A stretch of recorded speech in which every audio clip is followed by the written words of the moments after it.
We have a very special guest in studio today.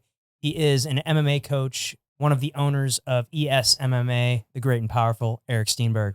Welcome to the show. Welcome, sir. Hey, how are you guys doing? Dude, doing great, man. Yeah. Happy to, like we were just saying, like, we've known each other for lots of years, but we've really never, like, actually sat down and talked before. So, Yeah. really looking forward to, kind of getting to know you here. So, first I just kind of want to start off, like, how did you get into this whole MMA fighting space? Like, did it start at an early age? Like, take us all the way back. Where did it begin? So I started when I was like 8 years old. I got into, of all things, there used to be a YMCA up on Grand in the city. That's where I grew up. And I went to do karate there. And that's actually how I got into all of this originally. After a while, got into like point tournaments, that kind of stuff, like karate point tournaments, that kind of thing. And then kind of soured on that. I don't know if you ever seen like kids point tournaments. It's like playing tag. Exactly. Yeah. It's a lot of kicking the body. It's a lot of single shot. When I was doing it, it was a single shot break. So it just turns into can't punch to the head. You can kick to the head, kick to the body, not to the legs. You know what I mean? Yeah. So I just So many rules. yeah, I just wanted something else. So I took a little bit of time, soured on it, and then it kind of came back to my dad, and I was like, hey, I want to box. And my dad at the time, he worked at Schnucks on Grand, Okay. and he had a friend there who taught kids, right? So I went up to North City and I started boxing when I was a kid. I started training out of this dude's garage. And how old were you? 12. Okay. I think I was 12 or 13 at that point. Now, did you play any other sports or anything? I pretty much played at some the point or stuff another time, I played everything, you know. The main thing that I played a lot of was probably basketball, at least when I was that age. But yeah, for the most part, it was like martial arts and stuff like that. I did other stuff. I did gymnastics when I was really young. Again, YMCA, you know, it used to be. It all. Used to be. It was really nice. You'd have kind of the pay, everything, right? You could do everything, right? And my Sundays would be like swimming, basketball, gymnastics, karate. It'd just be back to back to back. Yeah. So they just put me up there and until all the classes were done. Yeah, you know what I mean? It's like like go to a class. Yeah. Exactly. Pretty much. Yeah. Which is awesome for me. I'm sure it was terrible for the people who had to instruct me, So, I got into boxing. It was kind of disorganized. Boxing's still disorganized. I have this whole thing about USA boxing and how, boxing's kind of dying in America, and you're kind of seeing it if you look at the champions. Oh, for but sure. Disorganized in what way? It's so I don't know how long you have, but from the get go, it's USA boxing's terrible, absolutely terrible. So if you do fighting in general, and almost all of it is run by the state. As I'm still not feeling great. The state runs almost all fighting. Right. So if you're doing kickboxing, if you're doing MMA at an amateur level, it's the state. If you do professional boxing, professional kickboxing, or professional MMA, it's the state. The only group that is locked down is boxing amateurs by USA Boxing. And you have to go through them in order to do anything. Right. And the problem with that is USA Boxing's a bunch of old men who don't know how to use email, who don't know how to like update anything. And every event you go to, you're not sure who you're facing. You're not sure if they're actually going to be accurate with the amount of fights they have, because they have these books, because they do everything basically still on paper. Oh, right? Jesus. You can have these red books, right? So you basically go, you get this red book, you pay for it. You come and you go, oh, I have my book. And then they stamp it and so forth. And you could just lose it. Right? And so then you could just be like, oh, you could have 15 fights. Oh, yeah, I've only had like 2 fights. Reset your record. Yeah. And it happens all the time. And it's really, really disorganized. And it's especially disorganized in lower population states, right? Gotcha. So if you go to like Iowa, good luck. You have no idea. If you go to Indiana, good luck. You know what I'm saying? Mm-hmm. Places like so that's the first thing. Plus also they just everybody lies about their weight. So you'll show up, right? Your guy will be on weight. This guy will miss, and they'll be like, oh, it's like 10 pounds. It's fine. And then they won't even tell you. It's not even like you watch them weigh in. It's just they watch everybody weigh in and they go, oh, okay. They won't say anything. It's just that it's so many things.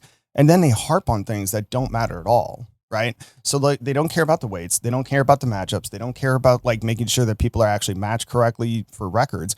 But then they'll have a rules meeting where they'll spend 15 minutes talking about, oh, your shorts have to have a white stripe here, and they have to be a different color from there down, and they have to be a different color from there up, so we can differentiate like high to low. And I'm like, I realize you're 70, but you have eyeballs. Like you can see where low blow is, you know?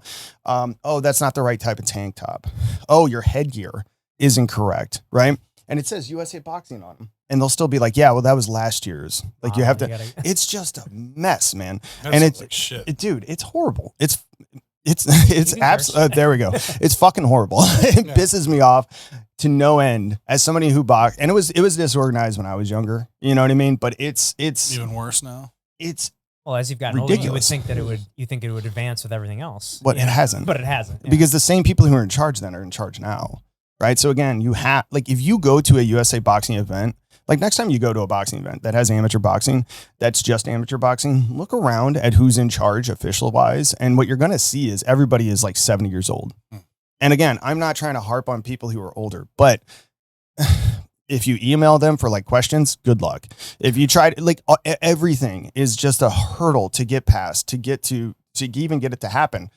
It's just a mess, dude. And it's really unfortunate because I think it kills amateur boxing. I feel like, especially with how popular MMA's gotten, I feel like that's not helping. Why would you go anywhere else? Right. I have guys that have done both, right? I have guys that do kickboxing, Muay Thai, right? And I have guys that do boxing, right? And they've done both. And most of the guys that I've had, they'll do a few boxing matches and a few kickboxing matches, and they'll just go to kickboxing. They'll just give up on boxing because it's a pain in the ass. You know what I'm saying? Like it's such a pain in the ass. You don't know who you're going to face. Even the people who organize the events, right, are like the dumbest people alive, right? It is always 3 weeks. Oh, I have a show coming up.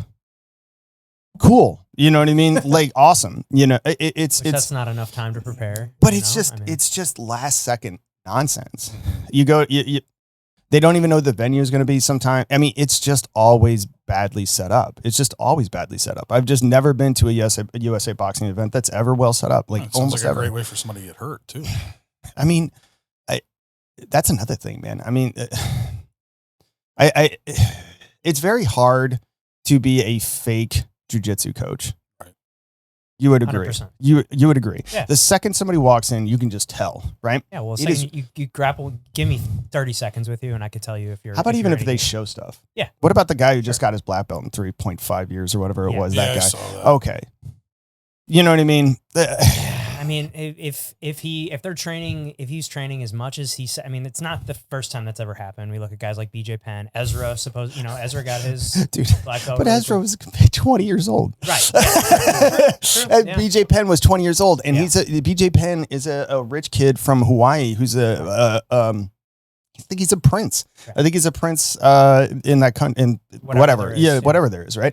I mean, he didn't work, you know? I mean, this guy's 47? I think so, yeah. And I mean, I'm not trying to be that guy. Yeah. I'm 42. Well, no, you know, I mean, I just got out of shoulder surgery. I could barely lift my arm. Like, I'm just saying, like, there's an age difference there. You know what I mean? Let's be real. Like, I fought professionally when I was 20 years old. I know what the difference is when I was able to go versus now. Like, bro, getting your I'm not saying that you can't get your black belt at 47, by the way. But I'm just saying it's not going to take 3.5 years. Thank you. Yeah. That's what I'm getting at. You'll have started at like 35. You know, maybe? Most people it's 8 to 10 years. Yeah. Most people it's 8 to 10 years. You know what I mean? Like it took me. I'm a purple belt. A very long time ago, purple belt. And it's like once I got my purple belt, I pretty much almost entirely stopped doing gi. I did a lot of no gi. I'm still decent, but it's one of these things where it's like.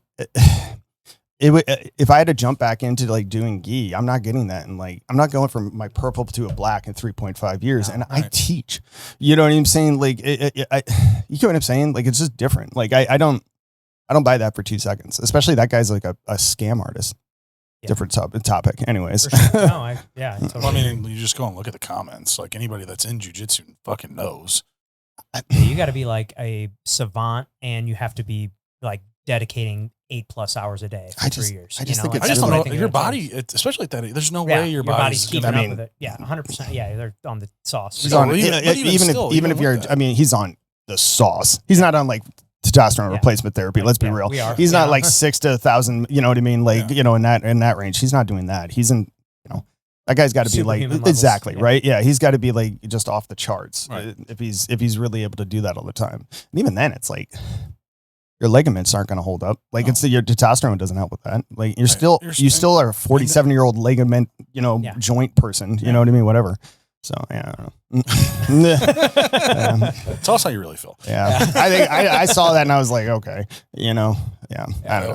was all over social media for me. Oh man, it's like all I saw for like a week. I feel like, especially Kind of understandable. I think a No, lot of for people. sure. I mean, Just talk it's about it. it's hard to get. Oh yeah. I mean, And it should be. Exactly. And it makes it valuable because it's hard to get, man. It's like Exactly. one of those things that money can't buy that. I mean, Supposedly. yeah, supposedly. Yeah. Well, and here's the thing. You put that guy against a real black belt. Let's see. But he'll we haven't never seen- roll. Yeah, that's the thing. I have yet to see any sort of Right, like 'cause training footage with this guy. And but, he like, didn't do any competitions. Right. Nothing. Like I am totally all for if you start and like you're 40 years old and you're like, hey, I want to get my black belt, and you get your black belt when you're 50, right?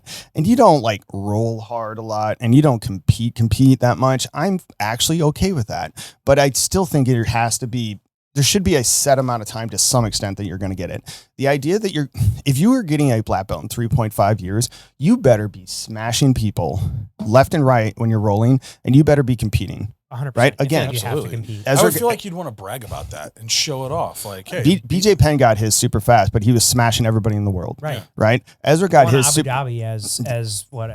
Or I think it was 3 3 years. years into training. You have a black belt, okay? Yeah, You know what I mean? Like Ezra got his in 5 years, again, competing at a super high level. You know what I mean? I think if you're going to get it that fast, then competition is necessary. I think if you get it over a 10-year period, I don't know if competition is necessary. Like there has to be some give and take there's there. different levels to every black belt, That like too. there's not, there's competition level black belts and then there's hobbyist black. I mean, there's competition level purple belts. Let's be real. yes. Like we've all ran into those guys where we're like, you're a purple belt? Jesus Christ. Yes. You know what I'm saying? And then you ran into some guys that you're like, oh, you're a black belt. But it's like, I could tell, but I also can tell that you're not like, you're not going out there and like, going at it all the time. Right. You know what I'm saying? You just don't have it. Again, it's like, do you feel like that should be a requirement to get your black belt? Is that you do have some competition? No, on not these? necessarily. I just think it's like, again, it needs to be like a time thing or a competition thing. It can't be, again, that guy 3.5 years. It's like, if you're getting it in 3.5 years, then you better be able to show something. Oh, absolutely. You know what I mean? And it's like, if you get it over 10 years, 10 plus years, you know what I'm saying? You should be able to show something. Yeah. So, like if you spend 10 years doing something, Yeah. I should be able to show you a handful of things. Exactly. Show me you drilling. But show me you again, rolling. exactly. But maybe it's not a scenario where you're like a competition like monster, and that's okay. You know what I mean? There's plenty of good black belts out there that aren't like the best in the world. Obviously, if that was the case, there wouldn't be that many black belts, right? There's a lot of black belts out there, but I also think that like, again, it's just it's a time or it's either time or competition. It's got to be one of those two things, right? It can't be both in this guy's scenario. He did it in 3.5 years and no competition. Okay. Right. You know what I mean? Like, sure. Yeah. Yeah. The vice president of my company just got his black belt, and I think he's in his 50s. Yeah, but he's Again, probably I been don't- training for. He's been last time I talked to him, he said he's been doing it for a long time. I mean, most people don't. Yeah. Most people get it. Like I said, it's 8 to 10, and that's if you're like doing it pretty regularly. And you know what I wouldn't mean? want to be a black belt that didn't deserve it. Oh, like well, that's the you other thing you can't, too. Like just because they tie that black black belt around your waist, Right. Well, you don't I guess automatically it get just powers. Like it's Yeah. just, it goes to speak to the culture of that gym that he's at. Like if they're willing to let that happen, or I mean, the problem is Those are Jake Shields, they're right? like, it's not just Jake Shields. It's the Italian kid. I can't yeah. think his damn name. We're talking like really good guys. Yeah. right. Like that's why like everybody's talking about. I it, mean, 'cause Glover it's like, Teixeira is involved too. Right. I mean, these guys are like legit, and this is why people are kind of like, what the fuck? And I think if it was out of some no-name gym and it was just some random guy giving out wouldn't be talking about we it. wouldn't care, right? But it's not that. It's this guy has this podcast and he puts all these fighters on and he brings them on and then he basically makes them do like a weird ritual of talking about how great he is, and it's just it's so obvious. They're like, yeah, he's He's really good. He's a genius. He's such a smart guy. And it's like they're looking at their bank account while they're talking about, you know what I mean? Like it's very obvious this guy's just like, here's money. I don't know. Yeah. Whatever. Yeah. I'm not even that committed to like the jiu-jitsu aspect, and it still irritated me a lot. For sure. No, it irritated me too. Yeah. Let's get back into Sorry. No, way this is off great. topic. No, it's Yeah. all good. I love that's what we do all the time. So so you started your boxing at 12. 12, 13. What was the next step from there? Again, USA Boxing is disorganized. Yeah. Okay, and then beyond that, sorry. And then beyond that was, I switched from the person I was training with because it was super off and on. And it became like kind of a mess. I was training out of a garage basically. And then I went from that into another gym and I started doing kickboxing. So we used to do what's called American style kickboxing. Which kicks to the legs, right? Exactly. Hey, some people know this, right? I tell people this and they're like, what's that? And I was like, it's kind of what Wonder Boy used to do, at least initially. So it's shin guards, pants, no kicks to the legs. All kicks are from the waist up. It's very light. So if you think of that kind of like in out, again, it's very karate adjacent. Actually, it's what karate kind of competition started turning into later. And I did that for a while, and then K1 became a lot more popular, and then nobody did American style, and everybody switched over to the K1 style. Yeah. So isn't K1 Dutch? Basically, yeah, it's basically it's very limited clenching, like almost none, and no elbows, knees to the well, if you're a pro, knees to the head, kicks anywhere, and then punches head body, right? No sweeps. So that's kind of a way to think about that, and that's what I did, and then kind of fast forward. I was doing a little bit of jiu-jitsu. Funny enough, the first thing I actually ever did grappling wise was Sambo of all things. Yeah. Well, it was the first guy who taught me some grappling was a Bosnian guy, and he did Sambo. He hadn't, and it was interesting. Anyways, so that was fun, but kind of ended up breaking my shin. Nothing to do with fighting, just being stupid. And I came back. It was really hard to do anything for a while, so I started trying like jujitsu a lot more because I was like, well, slam your shins into things. Yeah, well, I couldn't run. I couldn't run. I couldn't jump rope. I couldn't move really well. I couldn't kick. So when I first came back and it was like healing up, I was like, well, I want to train still. So I just started doing jujitsu. Where'd you do that at? I actually was at Absolute Martial Arts originally at that point. So that was like it wasn't an Afton then. That was when it was in the city. Okay. So they used to be at Arsenal and Kings Highway. Oh, okay. And so then I was there. And then I started doing that for a while, and I liked it. I was like, well, let's do an MMA fight. And I did an MMA fight. I think I was in high school still. I don't know. I was 18, something like that. It was pretty young. Wow. And just by that point I already had a lot of kickboxing and boxing matches. I'm trying to remember exactly, but yeah, I think I was 18 or 19 when I had my first MMA fight. I think I was just out of high school. I think it was the summer. And then, I kind of went from there, right? So had a bunch of MMA fights, did really well. And then fast forward, decided to turn pro and did really well 20? As a pro. I wasn't that young. No, I was 22 or something like that when I turned pro, I think. And then I got a lot of injuries. It started really being an issue. That was kind of my biggest problem. I always felt like I was really technically very good, but I feel like that it was just kind of a body breakdown issue over time. Started getting a lot of knee injuries, back injuries, neck injuries, shoulder injuries, all the classic stuff. Yeah, classic stuff. Yeah. Heard of all these before. Yeah. it builds up really fast. And I mean, I went 9-0 as an amateur. I had 9 finishes as an amateur. Nice. And then, I went 5-1 as a pro and 5 finishes as a pro. Nice. And it just sucked, man.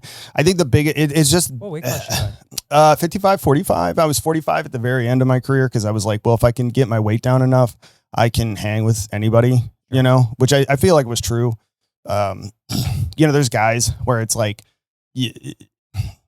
it's very hard for them to hang at the next weight class up. I always felt like that was me. Like I always felt like I was really fat. Like I don't look like it, but like when people spar with me, they're like, "You're really fast," and I'm like, so I was really quick and I hit really hard.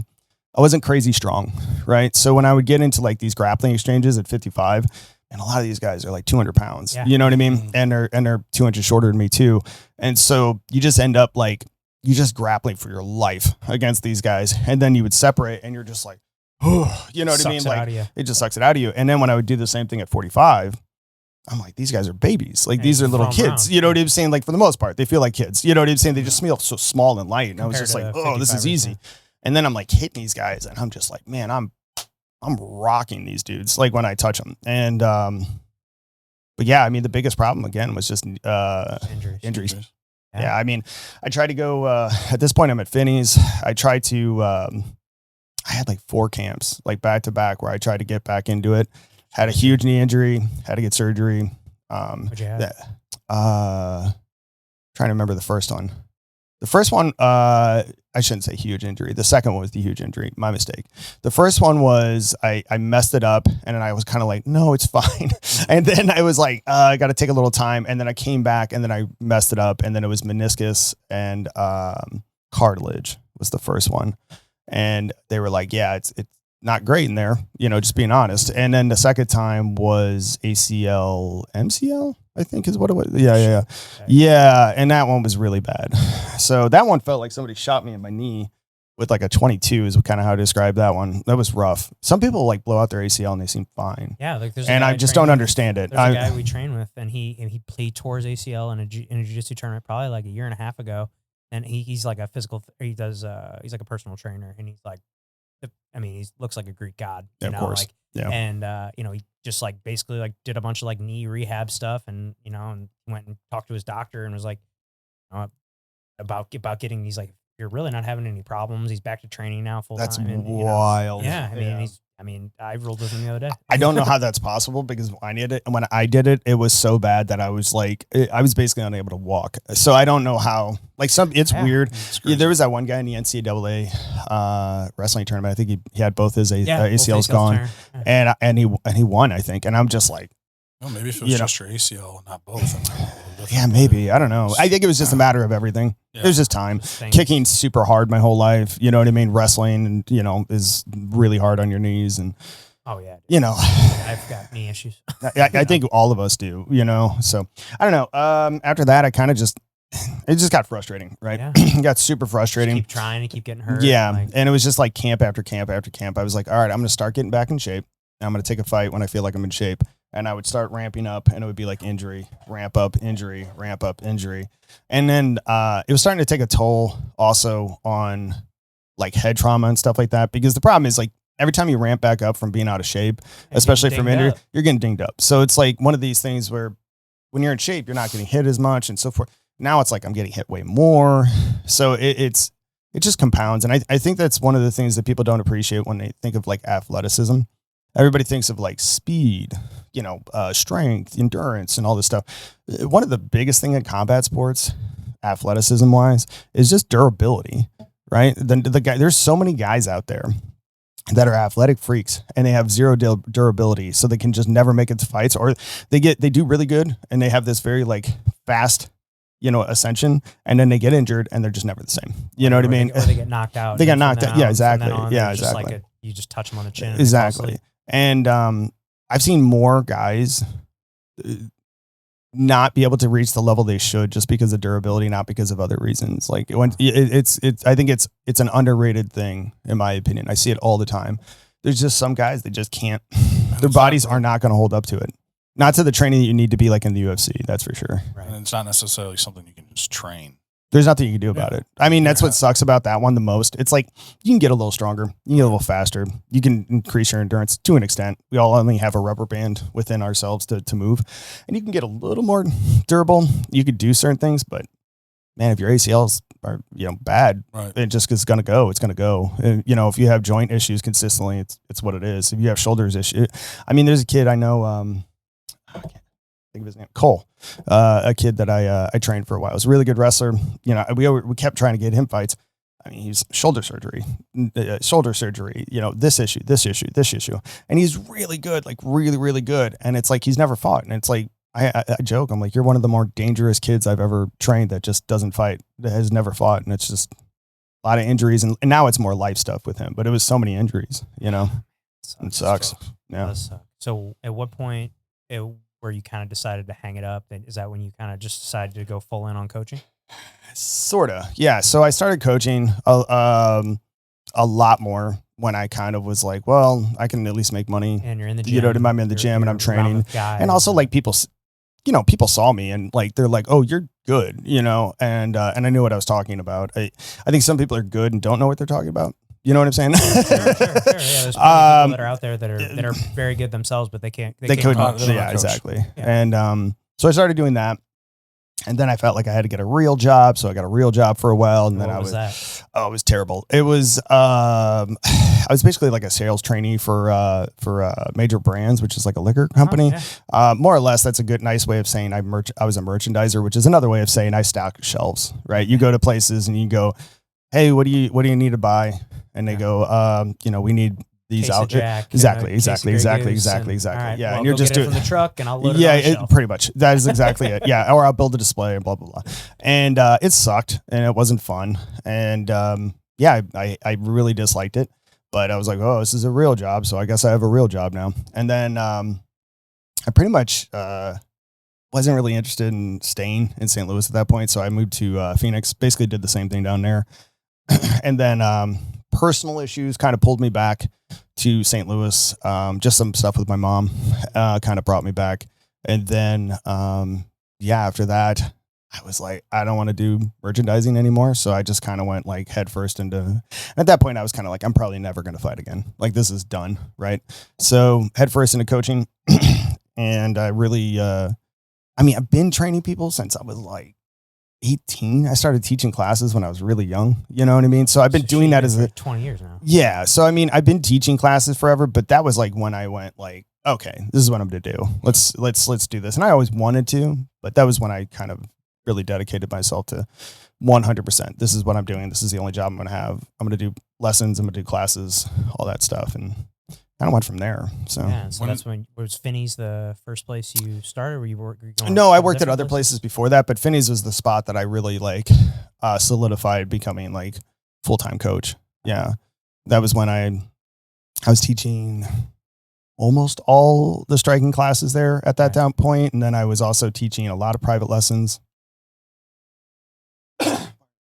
And then I was doing, private lessons. And then I became kind of the head fight coach there. I wouldn't say kind of, I was the head fight coach there. It's not a good way to put it. I was the one running the sparring and stuff like that for the fighters. And and just kind of started cornering basically everybody out of Finney's for a long time and built up that fight team. And, it got some pretty cool pictures, you know what I mean? When I was still fighting and also when, I was coaching everybody, and it's just like cool to look across, it's like, oh, that guy was, Bellator, UFC, it's like all of these dudes. So that was pretty cool. When did you start ESMMA? So what happened with that was COVID, right? So COVID hit. I got to talk bad about anybody, but the situation, COVID hit, and then basically we weren't able to work for 3 months, obviously. And I had to make money. So I started doing stuff at parks. Just like holding this to people. Just going places, right? Yeah. And that kind of also brought me into some other gyms and some other things. I was working for a company called NISA. NISA basically puts trainers into big companies. So think like MasterCard, stuff like that. You go there, you teach classes super early in the morning. Sucked, but it was good money. And so I was doing stuff like that. So you'd like show up to like a master and teach a bunch of people? Yeah, it was I wouldn't teach anybody really. Yeah. It was cardio kickboxing for moms and dads, but it was fine. People, they liked it. They paid for it, so forth. Some of them did private lessons with me, so forth. So it was nice. Started working when COVID lockdown stopped. I started working in another gym, 2 other places actually. And after that, I got let go from Finney's, and I was kind of like, so they found out you were working other places, or? Yeah. I mean, that's that wasn't said, but that's the vibe basically. When which is, I mean, again, I'm a 1099. Mm-hmm. You know what I mean? Yeah, So it's like, exactly. But I was so full time there. I think it was kind of one of and then the other problem was too, right after COVID, I had my classes cut in half. Right. So when I was coming back, not only did I lose 3 months, I also was coming back to having half the amount of classes. And then also a lot of people reaching out to me who had issues with charges that were happening while COVID was going on that I had, wasn't me, but they were asking me how they could deal with it. And I was like, I don't know, man, you're gonna have to reach out to the actual gym. I'm not in charge of that. And just kind of, so I got let go at that point. And then I was like, man, I'm just going to, I have a friend. He's a really good guy. And, I basically asked him if he wanted to go in on a gym, and we kind of went over the finances, and he was like, man, honestly, I don't see how I'm going to make any money off this. And he's like, but I think you should just do this. And more or less kind of gave me I was going to do it, but he was definitely like, absolutely do this. You should do this. And he gave me a lot of confidence to open the place. And, again, personal conversation. I'm not going to get into too much on that one, but was very much just like, I'll help you out if you need it kind of scenario. And opened the place, and I already had. Well, you brought over a bunch of people that were at Finney's, right? I mean, more or less. I mean, a lot of people followed. Yeah, I wasn't really like, I was telling people like, hey, I'm going to open a gym. I wasn't like, hey, you're going to be there, right? Mm-hmm. I just had the attitude of just like, if people want to train where they want to train, they should be able to, I don't have this attitude of like, you're you're my guy. Yes. You need to be with me and, whatever. And, so I opened a spot. When I opened the spot, it was profitable day one. I never even had a day where I was negative. That's amazing. That's awesome. And I think most people, it's a great location. Thank you. You've been in the same spot over there the whole time? Yes. 4 years now. Yeah. It's been that long. Wow. That's awesome. Yeah. It's flying. It's crazy. Yeah. I have a post I actually had today. It's like 4 years ago, and it has like 10 guys in sparring. You know what I mean? And I just reposted. It's like 30. It's like 30. We have 40. I've had 45 people in sparring at this point. Wow. Yeah. That day was brutal because I had to pull a bunch of, I have the second mat now. Yeah. So that's why I did that. But, yeah, that day was interesting. Having to pull 15 people off the mat between like rounds was interesting, but it's good now, so. Yeah. So you guys, you just expanded, opened up a kind of a second room now. Mm-hmm. Yeah. So we blacked out a second room, stole it from Subway, went over there and kicked them out. And who I was talking to. I was talking to Nick. Went to one of your classes recently. He's like, yeah, you can still kind of smell the Subway in that room. Oh yeah. So we found out why. So like we kept going in there, and I'm like, why does it smell? No, it actually wasn't. So what it was the people who did the work did terrible work, and so they put up a wall. Right. And the Subway is like it's a shotgun, right? Yeah. So it's like we took half of the Subway, I should say. They had a 3,000 square foot Subway, which is insane. And so we took 1,500 square foot and a straight line back, and they put up a wall because we needed the wall to separate us. But there was this other wall right here already there, and they attached it. And with the ceiling tiles in, we didn't realize the wall that they put up went all the way to the ceiling, but the wall here that they attached it to was just at the ceiling tiles. So technically speaking, it was wide open to the above the wall, right? So every time they would bake bread, you know what I mean? Every time they would make bread, it just wafts into our place. And I was like, why does it smell so much like Subway in here? It has been a long time. We painted all this different stuff. That's why. So we actually, we put up a barrier when we redid the room. We blacked out the room. Took out the drop ceiling, put in new lighting, put up new walls, put up a ton of matting. It was so expensive, but it's good. It looks great. It's really nice. But yeah, we blocked that, so now it doesn't smell like Subway all the time. So room 2 does not smell like Subway. Yeah. I mean, there's worse things that it can smell like. Oh, for sure. It's pretty weird. I would say this, like rolling in and dude sweat. Yeah, I food and rolling is just not it. You know what I mean? It's just such a gross smell combo. You walk in, you're like, so it's nice that it doesn't smell like that anymore. Now it just smells like paint, Paint and dude sweat. Pretty much, yeah. I don't think dude sweat so much at this point, thankfully. Like the paint is very much the smell. You walk in, it's like wood paint. Those are the two smells, which I like. I love that. Yeah. Walking into Home Depot. Yeah, I do too. Yeah, just walk in on the lumber side every time. Yeah, you're like, oh, this is great. I love it. Well, you fought and trained, coached, and now running a business. How has your identity evolved in each of those stages? Ooh, I don't know. Man, I think your confidence level is probably the biggest thing. You know what I mean? Mm-hmm. I deal with a lot of guys who are like 15 to 20-ish, so like 15 to 25 is super common. And what I noticed is like a lot of dudes is they have incredibly low self-confidence. And I think for me, even back then, I can kind of like relate because it was a lot of like having to overcome like, oh, I'm fighting a kid. Like, Yeah, it's terrifying. it's terrifying, right? You have these terrifying things that are going on. Also, like, I don't know, you have this idea in your, like when I love my parents, but I didn't grow up like super well off. You know what I mean? We were fine, but yeah, I mean, lower middle class. I grew up by Grand and Gravois. I went to Cleveland High School. So it's one of the that's closed, by the way, but it's one of these things where it's like I think that will not give you much confidence, especially like in the sense of like, well, I grew up like this. There's no way I'm going to own a business. Mm-hmm. Like, there's no way I'm ever going to really make any money. There's no way I'm going to be like this, right? Because you have this kind of idea in your head. You're just like, well, this is what I'm used to. Mm-hmm. So even if I'm just one step up from that, like, huge accomplishment. And I think a lot of kids don't have confidence, and it's just, I think it's just inane in being young a little bit, right? And it's a part of being young, unfortunately. So for me, it was initially getting over, oh, I'm going to fight people, right? Luckily, I did that so early, I got used to it. So by the time I was 18, 19, 20, I was very like, oh, I'm going to fuck these people up. But it took a while, right? It's like the experience. And then you start doing that, and it's like you get into really coaching. And initially, you're kind of like, "Oh, do I know what I'm talking to?" Yeah, you have this like syndrome. Exactly. That's what I was looking for. Thank you. It's this feeling of just like, maybe I'm wrong, maybe this, and then you start.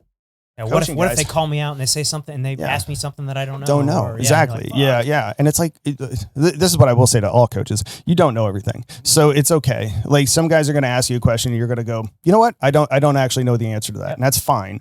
I think the worst thing that coaches do is this cult-like mentality of, I know everything. And it's like, you don't. Nobody does. You know what I mean? Chill. Yeah. But yeah, I think the confidence thing was a big one. And then again, you get better at coaching. And then all of a sudden you're very confident in your coaching. You're like, oh, I could do this. And, same thing with the business. When I first opened the business, I was like fucking petrified. I'm just like, this place is going to close for sure. You know what I mean? Like, you have that in your head initially. And then, a year in, it just really grew fast and it was doing really good. And I'm like, man, okay, I'm doing good. And now, like, I remember I would get so unhappy when somebody would cancel their membership. Like, just one person, hey, Eric, I'm just not going to be able to do this. Where I'm like, fuck, you know what I mean? Like, the rest of my day was ruined. I was like, God damn it. Yeah. Now it just happens all the time. And I'm like, it's fine. You know what I'm saying? Like, somebody else. Exactly. Yeah. And that's the thing. I think it's just, I felt the same way with my business. Like, I used to, oh man, someone else bought, I see on Facebook, someone bought a house and it's like a friend of mine. Oh, they didn't use me. Oh, I just get so mad. Now I'm like, it's all good. Everybody's got a friend. Everybody's got somebody that does it. It's just, you just can't get butthurt about those. I worked with an agent that would just delete them off of all social media. That's crazy. I just don't get it. Like, I see dead to me. Yeah. I see this with people, and they have this very just like, I'm going to cut you off attitude about that kind of stuff. And it's always wild to me. Scarcity mentality versus that's a good way to put abundance. Yeah. Yeah, man. I don't know. I think that's the biggest thing. It's just confidence. As you get older, you get a lot more confident. Yeah. You get more life experience. That's the biggest thing. It's just, you're used to being able to do things, and you know what you can and can't do. And it's like when you take a 19-year-old, they have no idea. Right. Well, they don't probably haven't failed before, or how to come back from failure. That's the other thing. I think when you're that age, I think we all had this mindset at one point where it's just like, if I fail at this, the rest of my life is over. And it's not. It's not at all. No. It's not at all. We all fail, right? You know what I mean? Like, the biggest fight I ever had, I got choked unconscious in a stadium. You know what I mean? It sucks, like, it wasn't fun. And I had to go to 150 people who I sold tickets to and go, oh, sorry guys. You know what I mean? Like, this sucks, but I still was successful. You know what I mean? It wasn't like the end of my life. It wasn't over. I take kids to amateur fights, right? Podunk nowhere, against some Hoosier they never heard of, again, not even recorded. Nobody's going to know about it. And they treat it like it's life or death. And I'm like, it's not. Yeah. This isn't a big deal. I mean, I want you to win, and we're training you to win, and I want you to do well, and I train you guys really well. But if you lose, we're just going to fight in 3 months, man. It's going to be all right. Get another shot at You're it. going to do another one. Chill, you know? So. Damn. Wow. Well, do you remember, was there like a specific point where you were like, all right, this is when you, I guess it was when you left merchandising, with not Gray Eagle, Major Brands. Yeah. They're not even open anymore, I don't think. But anyways, go ahead. Anyway, Yeah. but yeah, you remember like the specific time you're like, all right, well, I don't want to do this. Fighting is what I want to do. Yeah. You mean, well, it's coaching at that point, coaching. but yeah. Yeah, that's what I meant. Like, this is the life that I want to live. I want to be. I kind of always thought that way. So for me, when my mom once said, she goes, you were just never going to do what you didn't want to do, and that's kind of what she said about me. And I've always liked that when I was a kid, and I'm still like that now. It's one of the reasons I work for myself, because I hate people telling me what to do, but right. So, I always wanted to do something where I was working for myself in some way. I just didn't know how to make it happen.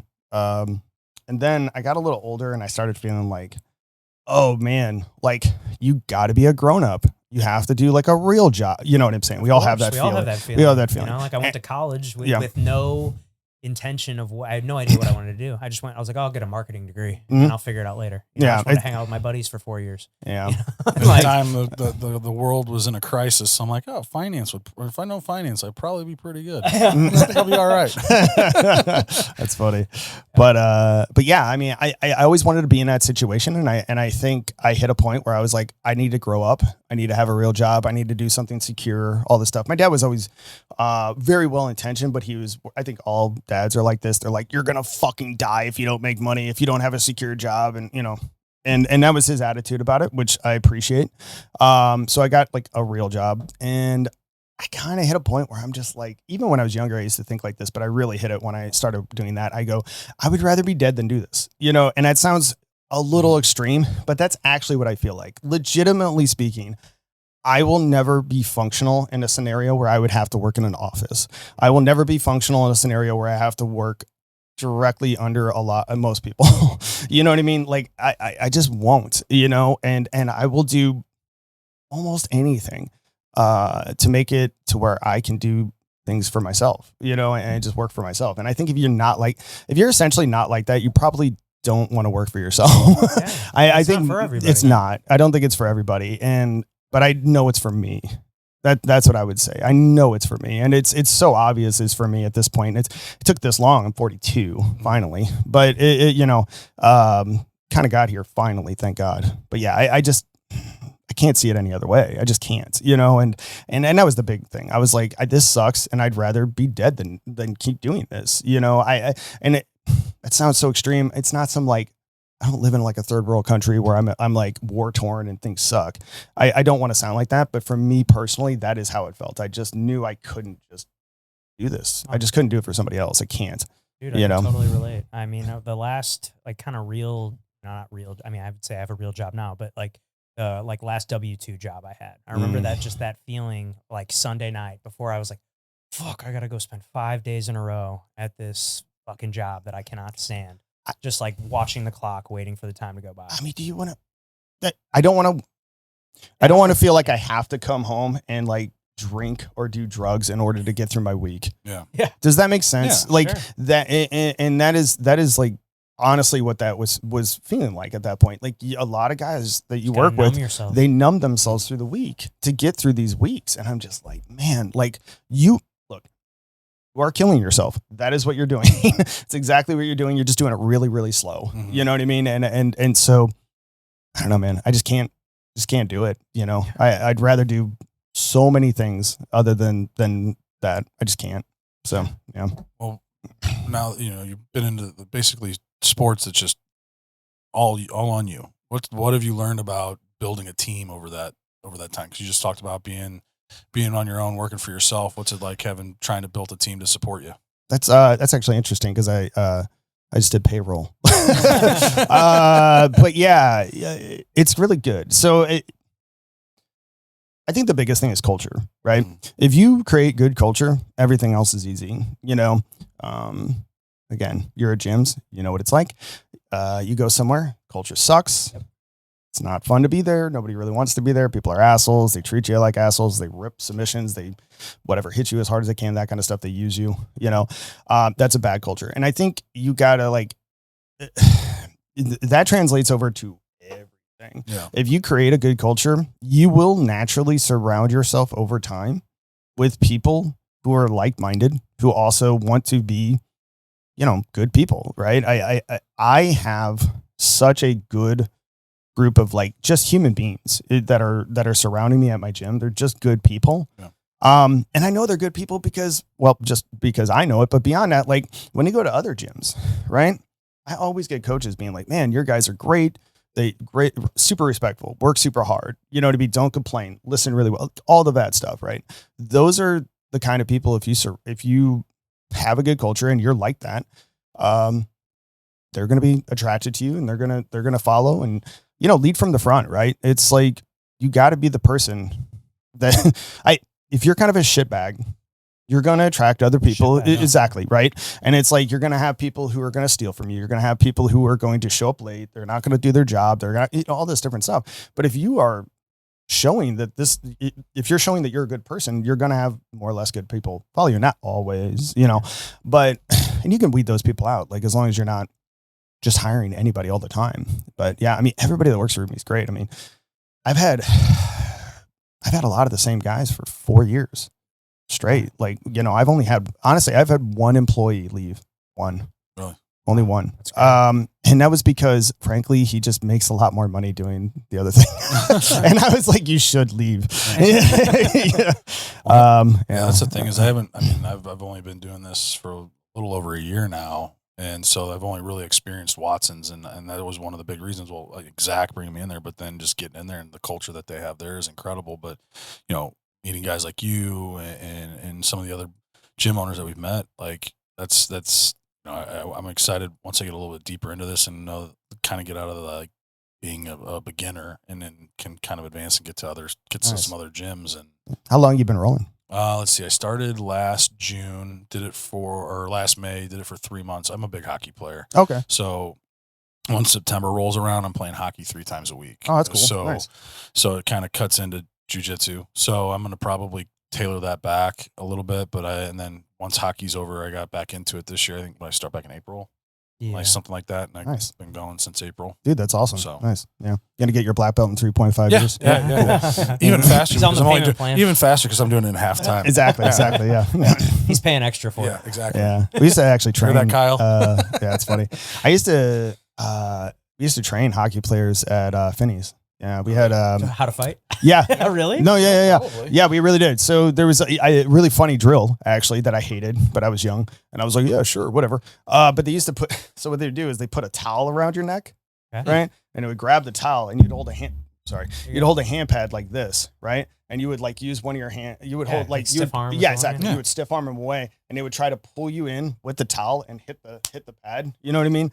And I'm like, yeah, this is fine. And I would go home and my neck would be just wrecked. It's just whiplapping. Yeah, exactly. It's also 230-pound athletes. You know what I mean? They're they're just ripping you in as fast as they can. Pulling you in and punching your hand. Yeah. Kem Jansen, I think, was there. You know what I mean? He's got a podcast here. Yeah. And then, oh, does he? That's funny. Yeah. We had Reed Lowe on the podcast too. Nice. So yeah, it was. There was a guy I used to train a long time ago. He's a super cool dude. Lubos. He was I know nothing about hockey, bro. I'm so sorry. I think he was first out from the bench or whatever that is. But he was on the Blues, and then he moved away to Sweden. I want to say it doesn't matter. Yeah. Anyways, really cool dude, nice guy. Hung out with him a bit, But yeah, super athlete, right? Yeah. We would do flying knees, just where he's standing for a minute and he has to flying one side, other side, just bang, bang, bang. I'm like, Jesus Christ. I think I was 20 when I was training him. So I think hockey players, their legs are very explosive. It's incredible how strong they are. Yeah. Dude, yeah. That's all sport. That was all we worked out was lower body, understandable dry land. Yeah. We'd have dry land training where we're just outside doing plyometrics for 2 hours fucking straight, 3 days a week. And it was, your legs are jello. Yeah, I went to a training thing he did where it was all like in a gymnasium, and it was like they had this thing that actually kind of looked like this, but you would slide side to side on it. Yeah. And he would do that, and then immediately he would do like puck control stuff. And I was like, he's left-handed, so I would have to take his stick. and it's like, I don't know the difference. So for me, it wasn't a big deal, but I was terrible, of course. And then he's, like, I don't know, we did a bunch of stuff. And I mean, most of the stuff I was okay. I mean, this is prime Erik, right? Yeah. So this is Erik when he's like 21, 22. Yeah. So I'm like, it's still a best shape. I'm also weigh nothing. So I'm light. Everything's easy. Yeah. It's a lot of body weight stuff. But even then I was like, man, this is pretty tiring. Oh, sure. It's exhausting. I mean, there's a reason those guys only spend how long are the line changes? Like 30 seconds, right? A long shift is 45 seconds. Really? Wow. Yeah. I thought it was like a minute and a half. Wow. Okay. No. Men's league. Yeah. Men's league. We're out there for a minute and a half, 2 minutes. But, But in the NHL, that's fair. In the NHL, the long shift's 45 seconds. Yeah. So I want to do my shoulder is just now getting back to where I can actually do like basic stuff. Like I can just barely get it out, but once I start getting back in shape again, I'm like, man, I don't know. I want to spar still. I really like sparring. I don't know if it's good for me, but I really like sparring. But I was also like, man, I kind of want to get into like some other cardio. And I was thinking about going back to playing basketball, but then I was like, I'm going to just get in fist fights constantly. It's what's going to happen. Every time I see basketball, every video of people playing basketball is just two people almost getting in a fist fight. Right. It seems like, and it just turns me off to it. It's like, I want to just find a league. Can I join like a 50 and up league where everybody's chill? That'd be great. And I could just jog up and down to get cardio and like not care if I win. Like it's fine. I don't know. Anyways, I mean, I was gonna say that's kind of like the men's league hockey leagues I play in. They're pretty. I mean, they're competitive, but we're older and I can't skate to save my life. I'm never gonna do it. Right, no, I'm just saying. There's guys out there. There'll still be fights out there. Why? Why? It's so dumb. I'm watching. I'm just like, man, you guys are fucking dumb. I gotta go to work tomorrow. It's so dumb. It's just so dumb. Who cares? Oh my god. Have you gotten? I mean, obviously you've been training martial arts almost your whole life. Like, have you had any run-ins like on the street? Ever getting like? Oh yeah, yeah. So. I mean, past Erik is a different person. Sure. You know what I mean? I'm a lot nicer than I used to be. I'd say that's one of the big things. Most people who know me now are like, oh, you're way more like chill and relaxed and nice than you used to be. Would you say nicer, or would you say more of like your ego's calmed down? It's a really good question. I'm not sure. I don't know if it was that or if it was just I had like I had a lot of anger from being a kid. Honestly, I think that's a lot of it. I think the best, I mean, what is it? Mike Tyson once said the best fighters on earth are insecure. Mm-hmm. And I think that's true. Most of the people who are at a high low, I mean, there's a lot of people who would say, who are your top 3 MMA fighters of all time, right? You're going to go Demetrius Johnson, George St. Pierre, John Jones, probably somewhat of those order. Something like that, right? Yeah. Not Khabib. But anyways, Khabib's overrated. I think Khabib's great. He's probably top 10, but yeah, anyways, doesn't matter.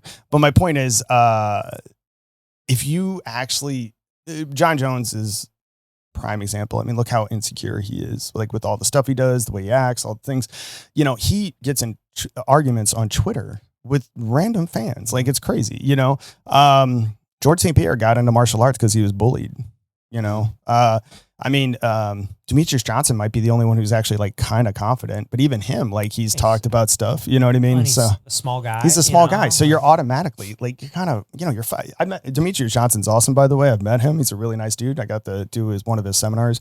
Coolest dude ever. Anyways, but, yeah, I don't know, man. Like, I think we're all insecure a little bit, right? I think everybody is to some extent, but fighters especially.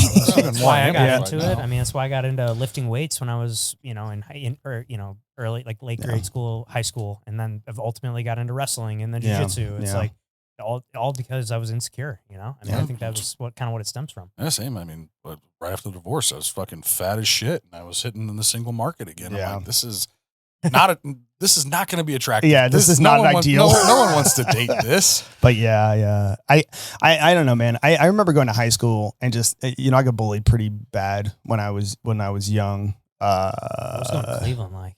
It wasn't fun. It wasn't great. It was okay. It was fine. But I mean, even before that, like, I mean, let's just be real for 2 seconds. Like, if you're a white kid in a relatively black neighborhood, you're not going to have the most fun. You know what I mean? It's going to be a lot of like shit going to be thrown at you, that kind of stuff. Like, and when I mean thrown at you, I mean literally and like verbally. Yeah. Like, you're just going to get a lot of like people targeting you, you know, and it sucks. But yeah, so I mean, I had that experience, and then that, I don't know, just a lot of that kind of stuff, just getting bullied really bad, even in my friend group, because my friend group when I was really young were older than me. So it's like, you know, what I was when I'm 42 again. So when I was a kid, like, your friends were whoever was directly around you. Right. So it's like, if you're hanging out with kids and you're like, I don't know, 8, 9, 10 years old, all the kids around you are 2 years older than you. You're the one they're going to be bullying, like, in the group. Right. So it's like, most of the time, just did not have a good, fun childhood. And then by the time I was 13, I kind of had the attitude, like, I don't care what happens. I'm done with this. Like, I'm not dealing with this anymore, and I'll get in fights with people, whatever. And I think that just made me really angry through my early teens into my early 20s. And then it took me a while to kind of like correct out of that like extreme feeling of like, everybody hates me. Everybody wants to attack me, you know, and even like 3-4 years ago, I still feel that occasionally, you know what I mean? And I think it just sticks with you. And it's so lame to say, it's like, oh, childhood trauma, but like, you do have stuff like that just stays with you for your whole life. And yeah, I mean, and then after that, I was just kind of like, I don't care what people think. I don't care what, you know, I just don't, you know what I mean? I don't want to have other people's like pressures on me, I guess, of what they think about me, you know? And so I just had this attitude of like, you know, I'm going to say whatever I think. If you don't like it, fuck off, you know? And I did. And a lot of people didn't always respond well, which is understandable because to be honest, you shouldn't be like that. Like, you should, to some extent, try to be cordial. And I think sometimes I wasn't, but like, I mean, you can ask people who train with me who knew me 5-6 years ago. I mean, there's guys that I trained who are like, yeah, I remember when you came up to me and I was like, oh, really? And they're like, yeah, you said my striking was shit. I was just like, all right, that's how I met him. You know what I mean? It's like stuff like that. So, truth hurts sometimes. Yeah, but I also am trying to just not, that's true. But you can be honest and not a prick. Yeah. You know what I mean? And I've worked on that a lot. Yeah. It's a balancing act. It really is. You get a lot of fighters, they come to you and they are absolutely delusional, frankly. You know, I think most fighters are delusional. You kind of have to be. You have to be a little bit. You have to be, right? Like, there's a championship mindset for everything. And that championship mindset involves you being absolutely delusional. You know, oh, I'm best on earth. Okay. You know what I mean? Like, yeah. But somebody is, right? And that person is correct and everybody else is wrong. Yeah. Which means everybody in the UFC is delusional except for the person who's currently champion, if you think about it, right? If you think of it that way. So so I think you kind of have to have that. But the problem is you get that with guys that are like, oh, I'm 1-1, right? I'm 32 years old as an amateur. I just started training 3 years ago. I'm going to be a UFC champ. You know, and it's like, and then you have to have like a conversation with them. And old Eric would have 15 years. You're 15 years too late. And old Eric would have been like, you have no fucking chance. You know what I mean? You can't even like pay your rent. You're a fucking loser. What are you talking about? Right. And then new Eric would be much more just like, I like the passion, and I you know, I think we can do really well as an amateur, but like you're it's just too far, man. Like, we're not going to get you to that point this far in your career. You know, it's just not going to happen. Yeah. You know, and again, there's two ways you could do that. One was I'm an asshole, and the other one was I'm just being honest, but I'm not trying to like hurt your feelings, purposely hurt your feelings. You know what I'm saying? I guess. So hit you with a dose of reality here. Yeah, I guess for me too. I also like when people are just like, no. I think everybody's different though. Like, I've got some players, because I coach baseball, so I've got some players that like that. I would agree. And I've got other players that need that soft coaching. I would agree. I mean, I was one of those that needed the tough coach. I mean, like, when I was playing, I think it was my sophomore year, I got really out of shape. And my pitching coach, he's like my older brother. If it wasn't for him, I probably wouldn't have made it as far as I did. But he just came up to me and goes, "You're a fat fuck." He's like, "You need to lose some weight because you're getting fat as fuck. And if you really want to take this seriously, get your ass in shape." And I, like, next day, I was in the gym training and never looked back. I agree with you. And I think also putting like a challenge for people, like, even if it's not like obvious, like I told one guy once ago, I don't think you're ever going to fight.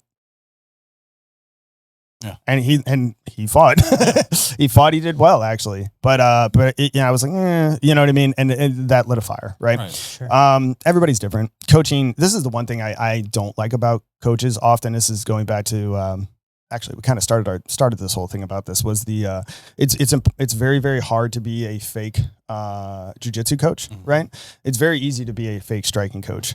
It's probably the one, especially boxing, because it's not, you don't have to be able to show it the same way. You know what I mean? You can just be like, oh, just do this. And it's like, I want to say striking it's simpler, you know what I mean? But there's just less facets, especially when you get to boxing where it's like, you're literally just allowed to punch him in the face, to the body, not to the back at all, not to the back of that, you know what I mean? So it becomes less complicated. Yeah, you got two weapons. So you end up getting a lot of the same coaches. Oh, double jab, keep your hands up. You know what I mean? All right, man. Like, keep your hands in front of your face, buddy. Like, move your feet, but they're not going to teach you how to actually do any defense or do like, hey, here's setups for this and this and this.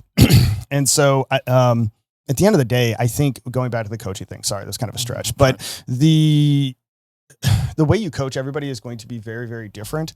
And that's going to be true with striking, with jiu-jitsu, with everything. But there's a lot of guys out there. It's like they have one form of teaching you how to do stuff and they have one form of motivation, and maybe they don't even have both of those things. Maybe they're just a motivational coach, or maybe they're just like, hey, here's my one system and this is what's going to happen. And I think so many coaches, especially in the striking world, are really bad about that. Well, really bad about that. Like really bad about it. And it's not just jiu-jitsu or striking. I mean, it's all sports. I mean, I see it's crazy. See it in baseball Yeah. all the time. Yeah. It's not a one size fit all. Every guy you have, I don't know, man. I have a guy right now. I mean, he's really good at basically riding a guy's back from like standing against the cage, taking them down, getting back, finishing, right? But he doesn't have good entries for it. Well, you're doing an MMA fight, right? So it's like we have to. How are you getting there? Exactly, right? So it's like, and then I'm not trying to call him out because I told him this the other day, but I'm like, when he was sparring, he's doing a lot of like sparring to spar, like to do kickboxing, right? And I'm just like, but that's not what we're going to be trying to do, man. Yeah, back against I'm like, you are solid from this position. Like you get body lock on guys, he's dangerous. Like if he body locks a guys, he can get to the back. He's dragging them down for sure. Like he's getting guys way bigger than him. They're better wrestlers than him, frankly, open space. And he's getting them down, taking the back and finishing. And I'm like, bro, you could run through a ton of amateurs, but you need to fill this one gap. And if you don't fill this one gap, you're always just going to get like tagged up standing. You know what I mean? Until your striking really starts getting better. But the path of winning is so much shorter to just get your striking good enough for your entries to be good to this body lock position so we can do everything else, right? Versus, hey, we're just going to make you really good at striking. Right. And then maybe if you knock them down, you'll get on top. Like that's a crazy way to, but the problem is a lot of coaches that are just striking coaches, let's say, they'll just be like, yeah, we're just going to work your striking. Get your striking better. You work from your stupid. Long road. You work it's from your so strengths. stupid. Work It's from your so strengths, thank not you. your weaknesses. It's so stupid. And I don't know, man. I see it all the time. I just see these coaches like make guys worse in a lot of ways. Like they'll come to you and they have all this, like they'll have a really good wrestling background, right? And he hit like a truck and they're like, we're going to get you really good at jiu-jitsu. It's like, why? Dude, like you can just, I'm like, we can get your striking a little better. You could fake some takedowns and then you're knocking everybody unconscious. You know what I'm saying? Or vice versa. Like you have pillow fist and you're not very good with your defense, right? But we get body on body and like you are slamming people to the ground easy, no problem takedowns, and you're riding them the whole round. All right, well, let's work on your jiu-jitsu. I'm not saying that like you should ignore any one thing. Right. Understand what I'm saying? It's not like hey, if we're doing all this striking, you're not doing jiu-jitsu, or hey, if we're doing all this jiu-jitsu, you're not doing striking. What I am saying is you need to have those to complement what your strengths are. Right. Yeah. Again, man, like they need to be serviceable. Exactly. Every sport has positions. Yep. You know, like a wide receiver is not going to be on the offensive line. Like, you know what I mean? Right. You are built for a certain thing. You are good at a certain thing.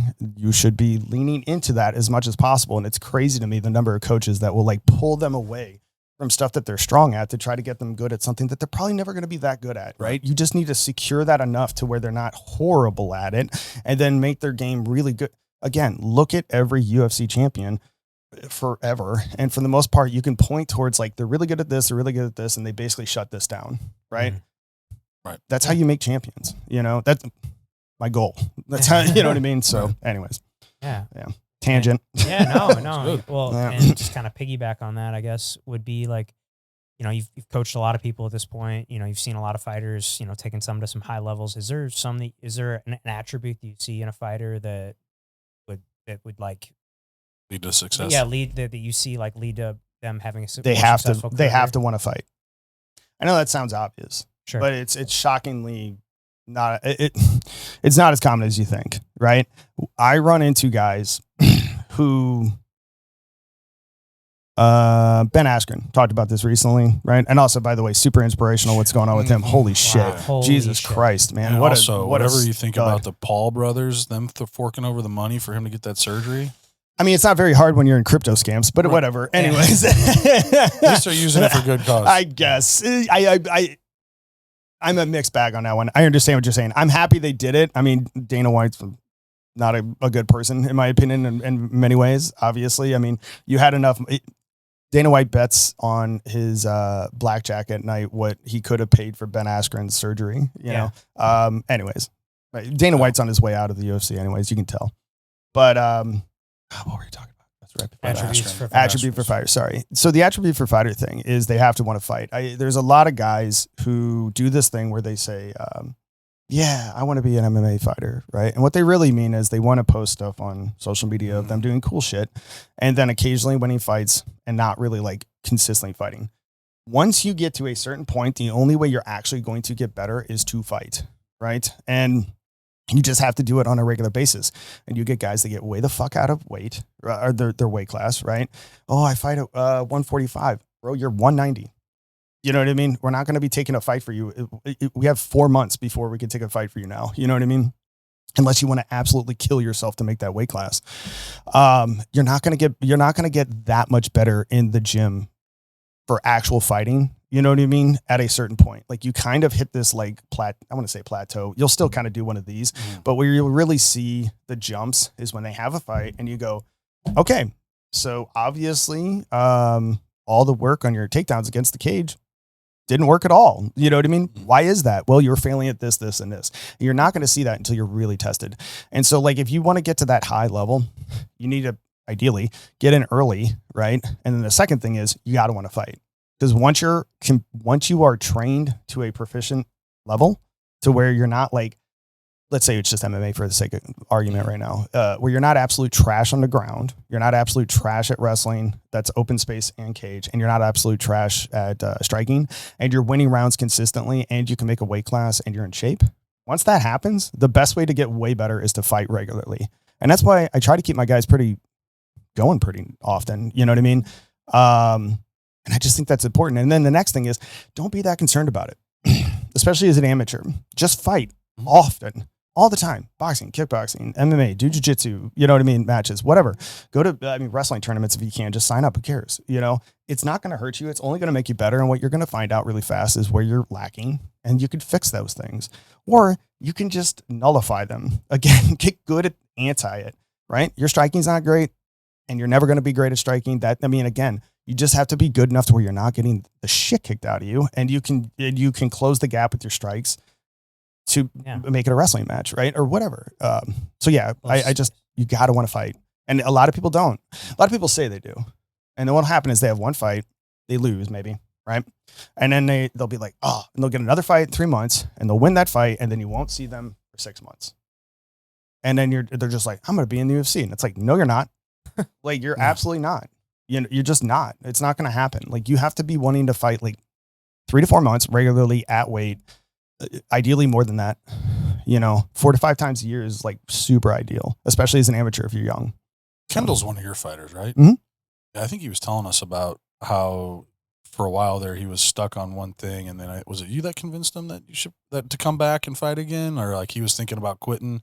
I think he was talking about that. Oh yeah, he had a few MMA losses, and then you're like, oh fuck it, dude, let's just do some kickboxing. I think that's my attitude. But again, it's the competition. And then he's just fucking everybody up in kickboxing. Yeah, he just murdered everybody, and in boxing, which he probably didn't bring up either. But the no, he started off talking about how he started off in boxing, was beating the shit, and then he went into MMA, lost, and he was wanting to quit, and then he said you convinced him to try kickboxing, and he just started beating the shit out of everybody. Yeah. So I think it was the MMA. So I don't believe he's done boxing prior to the MMA, but that's okay. It doesn't matter. It's okay. So I'm not trying to talk down on Kendall, but Kendall had a rough time when he first went MMA. He won his first fight. He told us all about that. Yeah. So he had one win, and then he kind of had 4 losses in a row. Now, it's such a long story, but he basically fought for a belt on his second fight. Now that was against a really good guy also who I don't think is competing anymore, which is crazy to me. It's Isaac Dancy. I can't believe that he's not even really competing. I think he's training again. He might, from what I understand, I'm not like talking for him, but Isaac Dancy's really good, and it's shocking to me that he is. I think he said he's just going to retire, and I was like, why? Like, you're so good. I know that he has had a rough time as a pro so far, so I understand. But anyways, Kendall's second fight was Isaac Dancy. Both really good guys, and they faced each other. And Kendall started off getting the better, and then got caught and got finished, unfortunately, right? But it's not against like a nobody. And I think that kind of hurt his confidence a little bit. Next fight, he went against the kid, beat the shit out of the kid, did something stupid. Right. Basically saw red, bro, and like hurt the kid. And then the kid fell to guard. And then he just the classic, I'm just going to pound the shit out of you. Until the ref pulls me off. And the kid just threw his legs up and it threw into an arm bar. And then like Kendall tried to get out and got triangle choked. And he got finished on in that one. And I was like, fuck. It's such a shame, too, because I was like, man, it's like he almost wins this fight, loses, almost wins this fight. I mean, he was killing this kid. If this had even went to the second round, the kid wasn't going to be able to stand. Like, he was that bad. Anyways, loses. Third fight goes against a pretty hard dude. Honestly, it was a guy out of what's Marathon now it used to be Glory, and kid was pretty decent. Had a mixed record, but he's pretty good. And Kendall got unfortunately finished in that one. And the fourth fight that he had in MMA, he won. I don't think there's any question he won, but he got screwed on a split decision. And to the point where like I had every coach coming up to me and being like, I don't know, you got robbed, dude. That's wild. And then after I was like, let's do boxing and kickboxing, man. And then just went on a tear, you know? Yeah. And he lost the kickboxing match. He got knocked out in a kickboxing match. Shit happens, you know? It's not going to be a perfect line, but now he's an absolute murderer, you know? But what was the thing, right? We just talked about 2 seconds ago. You got to be willing to fight, right? You go one. Most guys that go 1-4 do not turn it around and then go whatever he is now, like fucking since then 11-1 or something like that. Yeah. You know what I mean? Like, yeah. And then his last, he's got 10 unbeaten, right? 10 in a row. I think he has 5 finishes in his last 5 fights, something like that. I think it's 5. I could be wrong. It is 5. Yeah, he has 5 finishes in his line. He's got 3 spinning back fist knockouts in those too. So awesome. It's like, dude, like again, like you can turn it around if you really want to, and if you're really willing to put in the work. This is the failure thing we were talking about earlier, but like these guys are not. Instagram, I'm happy that Instagram and social media and all that stuff wasn't around when I was training and fighting, because it puts so much pressure on you because you know it's going to be out there, right? 100%. There's a knockout that just happened in NFA with a guy that came up to my gym a while back, right? I don't know if you saw it. It was the teep to the face. Oh, okay. Yes. Right. Yes. That is everywhere right now. Like everywhere. Every time I open my feed, it's on somebody's thing. Yeah. It's on NFA a million times. And I feel bad for him because I'm just like, sucks. Oh, you know what I mean? That's like the worst thing that could happen. Yeah. Like, yeah. I mean, and I mean, obviously for his physical health, but like then the fact that every time he opens his phone, he's got to see it again. I have multiple head kick knockouts on people. I have knee knockouts of the head. Luckily, for the people involved with those, most of those aren't recorded, but I have some that are recorded and they're out there. You know what I'm saying? Where I'm just like kicking people in the face and they're going unconscious. It's like that. And it's just like Adam Sella roundhouse. Yeah, it's there forever. Yeah, the spinning back kick to the face. Yeah. I don't know if it was wheels. Technically doesn't matter. Anyways, I'm not a striking guy. You're totally fine.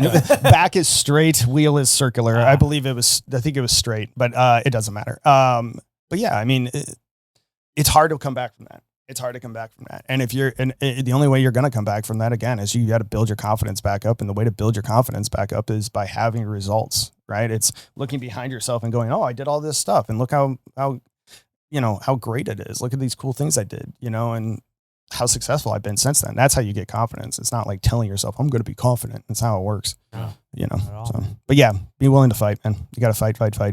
Love it. Awesome. Well, Erik, it's been great having you in here, man. We've really enjoyed this conversation. Is there anything else you wanted to chat about before we get you out of here? Come out to my gym. Yeah. We offer a free day, right? Yeah. Schedules on the website, and we can keep adding classes because we have a second room now, so we'll be adding even more classes. So there's multiple classes going on at once, and we offer kids classes. and how they That's find the you. new Sweet. one. We Okay. just started doing kids class. I cool. should have said that first. That's awesome. 8 to 12 years old, kids Okay. class, striking. It's a boxing, kickboxing, karate mesh a little bit, because that's basically what I grew up doing. So Cool. yeah, Love it. yeah. And how do we get a hold of you? You can go to ESMMA and Fitness, the website. We're also that on Instagram and Facebook, so you can contact us any of those ways. I'm not going to put my phone number out there, no, I guess, you but don't need yeah, you can just text the phone number that's there too. So I'll respond or call, do whatever you want, email, however. Perfect. So- Well, Awesome. well, before we get you out of here, we end the show the same way every time. So Play a little game. We call it the tombstone game. Oh Here- God. Here lies Eric. What's the standard tombstone? Oh Jesus. God, I have no idea. Jesus. That's such a hard one. I have no idea. Take a second. Man, I take a hope. second to think about it. Yeah.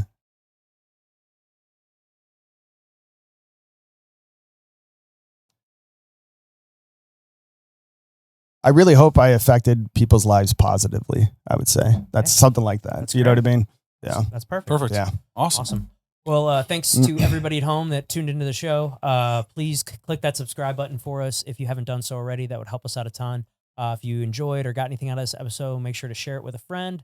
Click that like button as well. Comment what you thought below. We'll see you next time.